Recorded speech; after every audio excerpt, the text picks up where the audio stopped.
Mr. Everton McFarlane, Executive Director, Financial Services Commission, Jamaica.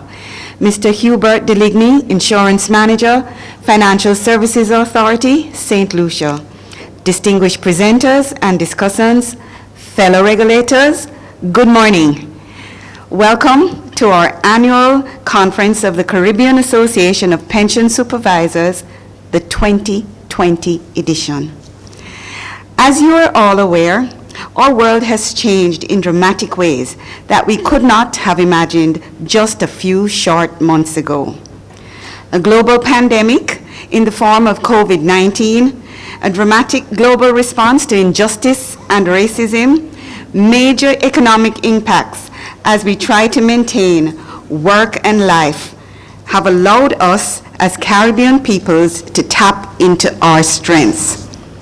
In recent times, we are reminded that we live in a region often exposed to enormous forces of nature. As a result of 9/11, air travel and safety were forever changed. Constantly, in the 21st century, rapidly advancing technology impacts our daily lives. Yet, we have still been resilient, adapted, changed, and prevailed. Today, we rise to the task of staging CAPS in our first virtual conference. This moment is a part of our response to rise up to the challenge and to establish our new normal. While a pandemic tries to force us apart with social distancing, we will use technology to safely bring us together. Where air flights are restricted and ports have been closed, we will safely travel without moving. With the help of Al Keel and the team at Morna Chappelle, Shalina Vishram and the team from the Toronto Centre, we have been able to meet the challenge. As regulators, we will use our resilience and ingenuity to adjust and refine our supervisory frameworks and enjoy a new electronic venue. With that said, I would like to ask Mr. Hubert Deligny, Manager, Financial Services Authority, St. Lucia, to give us his opening address. Good morning to everyone. The Financial Services Regulatory Authority in St. Lucia was at an advanced stage with its preparation for the hosting of this CAPS 2020 conference. And after the disappointment of, I'll call it a disappointment, in 2017, that is 3 years ago, when St. Lucia was supposed to host, we were unable to host due to what I would call, I'll just call it glitches and leave it at that. We were at least, I'd say 99.9% sure that St. Lucia would be hosting the 2020 CAPS conference. Everything was going to work out this time. And of course, we were very much looking forward to giving you a taste of the Helen of the West experience. But no one could have anticipated COVID-19, not even the regulator. So while it is with some disappointment, I am unable to say to you this morning, welcome to St. Lucia. It's a real honor to have this opportunity to join Nicolette in welcoming you all to what is CAP's first virtual conference. The theme for today's conference is navigating the new normal. Certainly, for the past 3 months, we all had to make drastic adjustments, both in our professional and personal lives.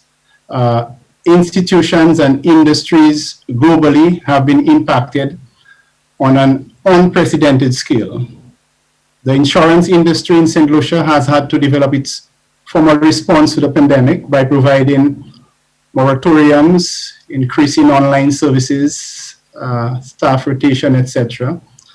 Likewise, the Financial Services Regulatory Authority increased virtual meetings acceptance of certain electronic submissions, applications which required hard copy submission, working remotely, flexi hours, etc. While some of these adjustments may be temporary in nature, others are likely to be for the longer term and perhaps permanent. We have all heard the phrase, with every threat comes opportunities. And COVID-19, as terrifying and devastating as it is, also brings with it some opportunities. Opportunities and practices we will embrace for many years to come. So some of the topics, the presentations on the agenda, I am sure will spur discussion and highlight some of those opportunities for the pensions industry as well as the regulator. And so I look forward to the presentations with great anticipation. And so at this point, I just want to say thank you for taking part in this first virtual conference. And thank you all for the ideas I know you will contribute to the conversation today. I wish everyone the very best for a successful conference and a good time from learning from the presenters and from one another in the next few hours. So thank you very much. Thank you, Hubert. I would now like to ask Mr. Everton McFarlane, Executive Director of the Financial Services Commission, Jamaica, to address us. Thank you. Good morning, Mrs. Nicolette Jenez, President of the Caribbean Association of Pension Supervisors and Deputy Executive Director of the FSC, not necessarily in that order. Mr. Hubert Deligny, Insurance Manager, Financial Services Regulatory Authority of St. Lucia, and my colleague on the virtual head table this morning, distinguished presenters and discussants, and in particular our very special friends at Morneau Chapelle and at the Toronto Center who have been with us here in the Caribbean through thick and thin, as the colloquial expression goes. My fellow regulators all around the Caribbean and my colleagues, esteemed colleagues at the FSC, good morning one and all, and a hearty welcome to Jamaica. I would just like to reassure my colleagues who are at the back that you are not placed at the back because you are any less important than those of us here at the front. But we view your safety as paramount, and so we are trying to observe our own version of responsible social distancing. But feel free to participate as you may see fit. This year's staging of the CAPS workshop and conference is indeed a special one for us here in Jamaica, and I dare say for you, our Caribbean friends. It is the first annual virtual meeting of this very august group. And I would like to reassure Hubert that he need not worry. In true Caribbean spirit, we are here for each other. So, if St. Lucia is going through a little bit of a wobble as it went through in 2017, so are all of us. And we are all here to support each other. And that, I believe, is symptomatic of the reason why this very group was being formed, so that we can collectively support each other in the Caribbean. And this conference is just one small example of that. It is also taking place in the midst of an ongoing worldwide pandemic with devastating financial and economic effects. And these effects are seen globally and are truly unprecedented. But let me pause to express on behalf of the FSC our sincere condolences to those who have lost loved ones, and to wish a very speedy recovery and a full recovery to all who are currently ill. We should have no doubt that this crisis is truly unparalleled, beginning as it did as a health crisis in a single city in China, and mushrooming into a global economic malaise. Forgive my bias as an economist for a second, and permit me just to share the words of Mr. Vito Gaspar, the Director of the Fiscal Affairs Department at the International Monetary Fund, who has noted, and I quote, "The expected speed and depth of the contraction in the global economy is unprecedented, much worse than during the 2008-09 financial crisis. It is affecting the productive capacity of countries, as the containment measures implies less people working and disruptions to supply chains. It is affecting demand, as fewer jobs and less income means less spending locally and globally. Countries are also affected by the tightening of global financial conditions, and some are hit by capital outflows. What started as a health crisis is now a major global economic crisis." And these remarks were represented in an article in the 2020 Economic Times. The International Labour Organization has described the pandemic as, and I quote, "the worst crisis since World War II, which is causing a rise in unemployment and job insecurity." Well, many of us were not born during the time of World War II, but we can just imagine the scale of what we're facing now. Mr. Gaspar and the ILO are not alone in these observations. As many of us are aware, many a distinguished scholar and policymaker around the globe have offered similar conclusions. In the Caribbean, we have obviously not been immune to the economic, human, and social impact of this pandemic. And the effects of the economic crisis in the Caribbean are manifested in a number of ways, including, firstly, a severe contraction in economic activity and growth. For example, tourism, which accounts for a range of 30% to 90% of the GDP in some of our economies, has plummeted significantly. The IMF has projected that Jamaica's own economy will decline by over 5 to 6% for the current fiscal year. These are numbers not seen in recent times.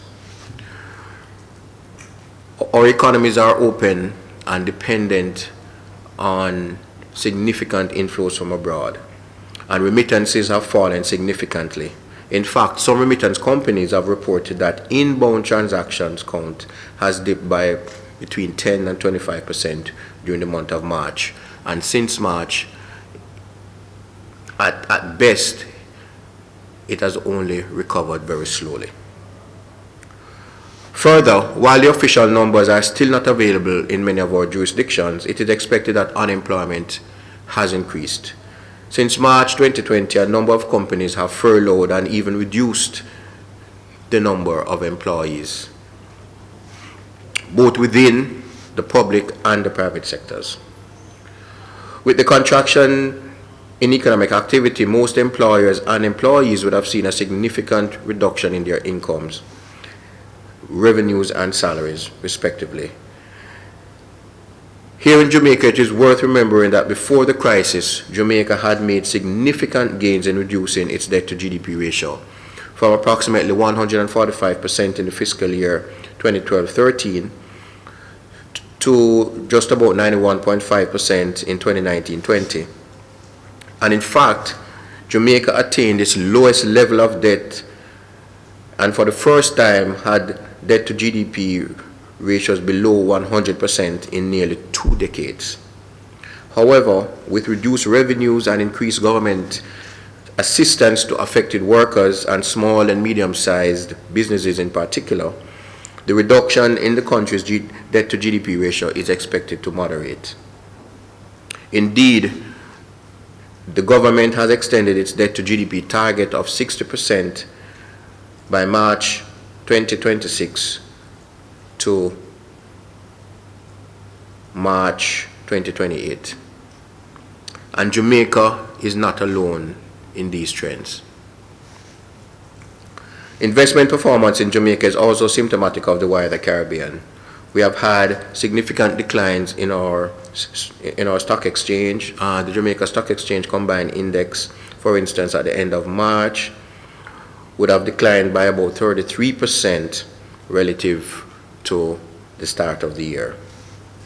Rates on fixed income investments have been low, and in some cases negative returns are being experienced.